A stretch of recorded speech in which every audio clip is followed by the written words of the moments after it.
Hey everyone, thank you very much for joining in. Thank you for subscribing. Thank you for the comments. We're gonna go right into chapter three. We are a few chapters behind, and but the second chapter was very emotional. It seems like he told a lot of personal things. So um, I'm kind of intrigued where this goes. So let's go right into chapter three, and thank you for joining in.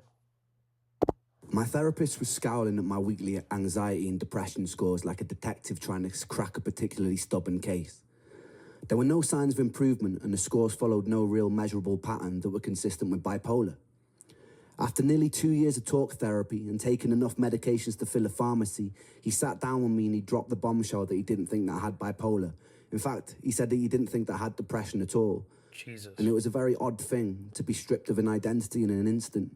The reality was that a 20-minute in and out consultation 2 years ago led to 2 years of swallowing pills that I never needed and devoting so much of my time to managing the condition that I never actually had. Jesus. The emotions inside me swirled around like a mismatched soup.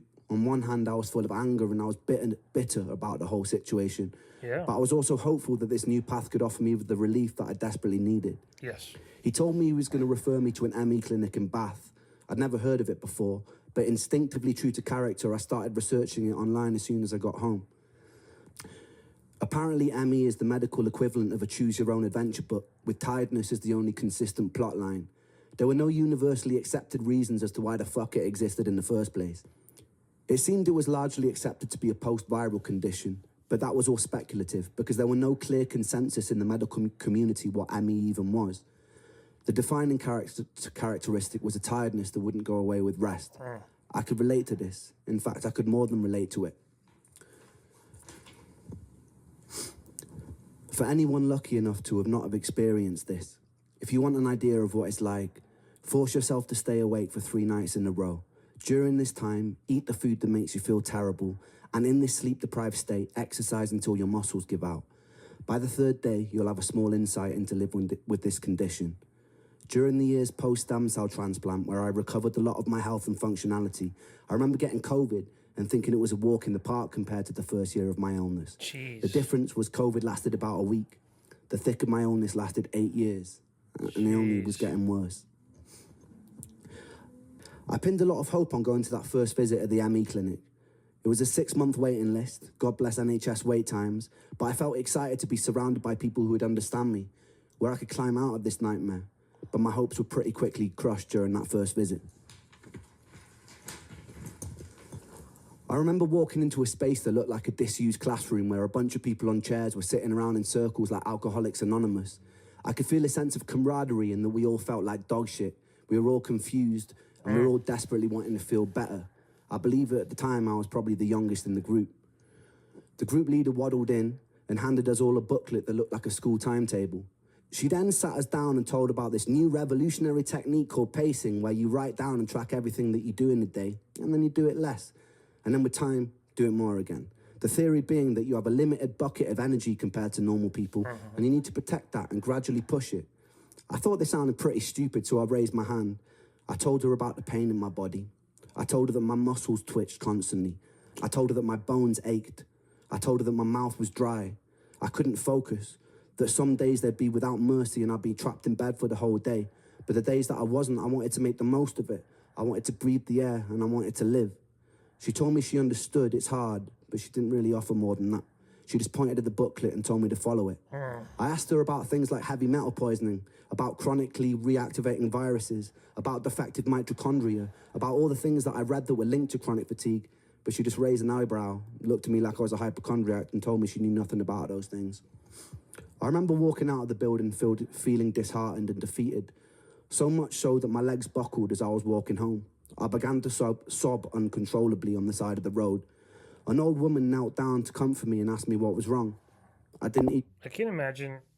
I can't imagine having a little bit of hope, finding out, oh, I'm not actually bipolar. I got misdiagnosed, and plus taking those medications. Their bipolar medications are very, very, very strong medications. So, and then just maybe, and then probably going off of that, going into this now, this new journey to try to get himself better. Then all of a sudden, everything else starts crumbling again. Good Lord. Didn't know how to explain, so I just told her that I missed my friend. Despite my skepticism, I stuck to the program for at least half a year, and I kept going for my periodic visits to the clinic, and it did jack shit. In fact, I got worse. I was always getting worse. One thing that particularly struck me about the ME support groups was the pure desperation and confusion. With most other conditions, you're given a diagnosis, a prognosis of whether it's going to kill you, and what you can do to manage it or cure it. With ME, you don't get that. You get an indeterminately long sentence to purgatory. You feel worse than you've ever felt in your whole life, and you're given no explanation as to You're why, stuck. and no signpost pointing the way out.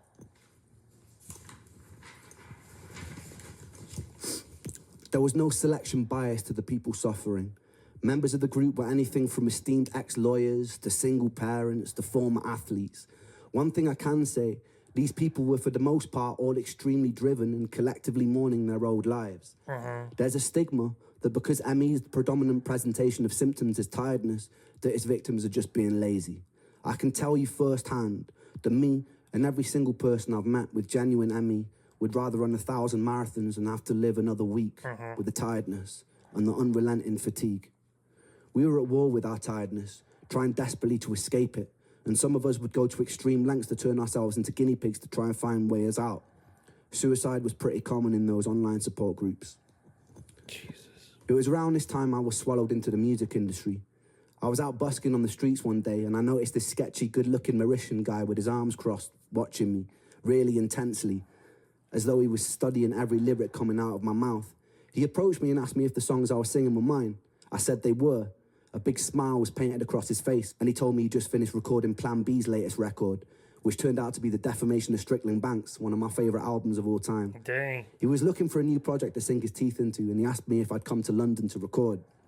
We got into it. The whole time I felt dreadful, but this was a lifelong dream materialising in front of my eyes. So bit by bit, when I could, I'd get the train to London and start chipping away at my first ever album. I didn't really let on how I was feeling during this time because I didn't want to sabotage it. There would be times I'd finish up in the vocal booth after doing the take, excuse myself to go to the toilet, throw up from the dizziness I was experiencing, sometimes with specks of blood, and then I'd go back and pretend that nothing had happened. Jesus. I'd be sitting around with the whole room spinning and would pretend I was fine. There was only so long that I was able to keep this up. Yeah. Eric told me it'd be a cool idea for me to start going to industry showcases and start building buzz. Performing live like this was a whole new level of taxing that I wasn't ready for, but I was so ferociously ambitious that I just ploughed through. Jeez, The man. usual way it would go is I'd be in the back of Charlie's car, the whole world would be spinning, I'd be trying my best to sleep in it all day, parked up outside of whatever venue or pub it was in London, trying to conserve energy for the show. Jeez. Sometimes I'd cry a little before I performed. My whole body would be burning. Then I'd brush it off and I'd get on stage and I'd perform as best I could. People would come up to me at the end, pat me on the back. I'd smile and pretend to be charismatic. Then I'd get back in the car and I wish I was in bed and have to endure a 3-hour drive back to Bath from London. There was only a few shows where I could keep pretending. I'd usually be trying to disguise the fact that my body was trembling through the fatigue and pain. Eventually I started crying mid-set. It became blindingly obvious to everyone working with me during that time that something was very wrong. I told Eric that I needed to take some time out. My plan was to live at home with my mum for a month maximum, get my energy back, and come and finish the record. That 1 month turned into 2 months, turned into 3 months, turned into 6 months. I pushed myself to total burnout. The distance led to me and that angel breaking up, in part because it was difficult to navigate a relationship when you have so much brain fog, and I didn't know what it was well enough to be able to explain it to her at the time. With a loud thud, I'd been jolted out of a Shakespearean storyline, I lost a record deal, and I couldn't get out of bed. Jesus. My friends from Trick the Fox never really called to check up on me. It felt like the whole world was moving at lightning speed without me. I had this amazing opportunity right in front of me, and I was chained to the floor. Yeah. I was alone, I was sick. I wished that my condition would get it over with and kill me, but it wouldn't, and it felt cruel that it wouldn't. It just let me rot in bed. The whole world would continue to turn, and I would rot. In the next episode, I'm going to tell you about a fight with a television and losing my anal virginity to an 80-year-old man. Stay tuned for that. What?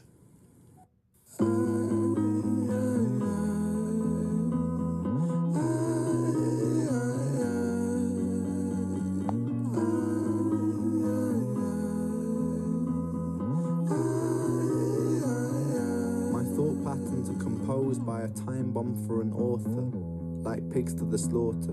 A symphony of self-doubt sings out, breath starts getting shorter, running water. It's the state that I wish to become. Instead, concrete envelops my movement and I'm rendered deaf and dumb, unable to heed the advice of others.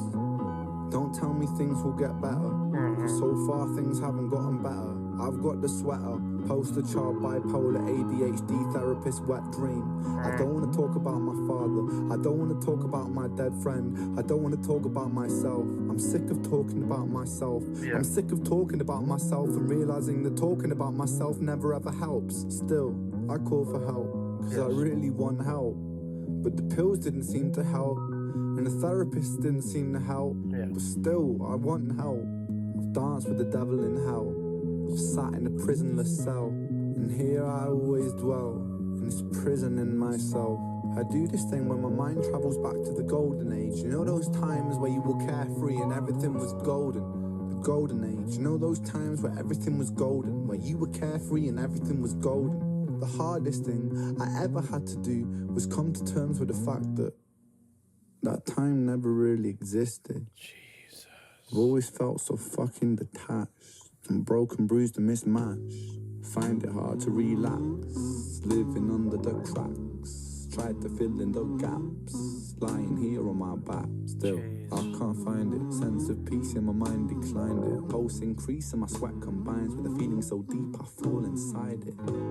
Depression, I hate you, depression. Your constant oppression, respond with aggression. They say depression brings you lessons. Constant stressing conceals blessings. You will grow in broken settings. Fuck those lessons, fuck depression. I've been living in your shadow for so long that I forgot how I can shine. How I can find a refuge in my mind. How am I meant to sit here and unwind? The planets align. I feel like I'm cursed. Feel like I'm cursed to just be here to hurt. Feel like I'm cursed to just be here to bleed with my demons. Been feeling this way since birth. Depression, I hate you. Depression, I hate you. Depression, I hate you. Depression, I hate you. Depression, I hate you. Depression, I hate you.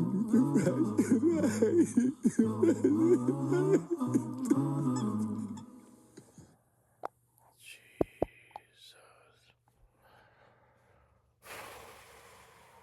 Okay, first and foremost, what he just said about the next episode. What is? That's going to be interesting. But I didn't know about the record deal. I didn't know about how hard it was hitting him. That he was actually pushing through all those things while he was trying to record a deal. And I just can't imagine what this guy would have done if he was healthy and he had that opportunity with the record deal and he was just ready to go, and he would have just. But interesting how with faith and with bad is ahead of us that changes us and changes everything. And depression is depression is really hard to deal with. Depression for some people would just come all of a sudden and it would not leave. For some people it will be a short moment and then people handle everybody handles it differently. But when you're under so much pressure, under so many things, and medically and emotionally and physically, and on top of that, depression and anxiety and fear of unknown and fear of life and fear of wanting to live, everything else is just so much to process, is so much to deal with. And listening to chapter 2 and listening to chapter 2 was really, really heavy. This was also heavy, but also at the same time, it kind of shows just how much strength he was able to find and how much hope he was able to find in those darkest valleys and the darkest corners of his mind, of his world. So, okay, I can see why people watch these because my goodness, wow. I'm looking forward to chapter 4 to find out what happened, but this chapter 3 um, was interesting. I didn't know about the record deal. I didn't know he was discovered on the street. I didn't know none of that happened. So thank you again for the suggestion. I'm gonna keep going, so I'll see you guys at chapter 4. This was a deep one too. So thank you guys, and thank you for subscribing. It's much appreciated, and I'm looking forward to checking out the rest of these. So I'll see you at the next one.